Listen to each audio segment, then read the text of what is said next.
Okay, today we're going to be taking out a window sill on a double hung window. Show you a little couple hints and tips on to get it out without damaging anything. All right, Byron's going to show us how to do this one. We're easily removing the seal nose, making sure that we don't have any caulking around it always, of course, and easily removing. Remember, everything is not rip tear. You don't always do better with brute strength. This is kind of like surgery, so we have to be kind of delicate, which Byron's doing right now. And we're going to kind of take our pencil and we're going to kind of draw us a little V on here, give us a little guideline. We don't want to go too wide because we want it to be able to get our pry bar in there, which that looks pretty close. Okay, we think we've identified where the nails are at in here now, so we're going to cut the nails first with our metal blade.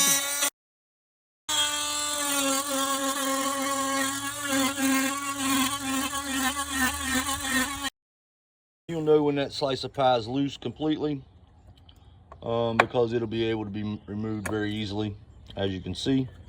So that is a very good cut by Byron. Now he'll be taking his flat bar with the curved end and kind of wedging in there and being very cautious and very easily to make sure that it should split. Just real easy. There you go. Starting to crack. Perfect. Now leave that piece right where it's at. Flip your bar around so you still have your same wedge in your pry, so that you can push that one right out of there. Looky there. Perfect. Now we already know on the last one we did that the nails are nailed through the back of the frame, so we should be able to wiggle these out of here once we get the little piece there either cut with our multi-tool or separated with the pry bar very easily, just to make sure. But yeah, we are the same measurement, 24 3/4. That's giving us about an 1/8 inch clearance on either side, so we don't have to wrestle to get it back in. Byron's going to install that, of course, with brick mold in the way. Everything's going to be kind of a little tough. Make sure that your stops for your windows, where it controls them up and down, is up underneath there. Nothing's in your way.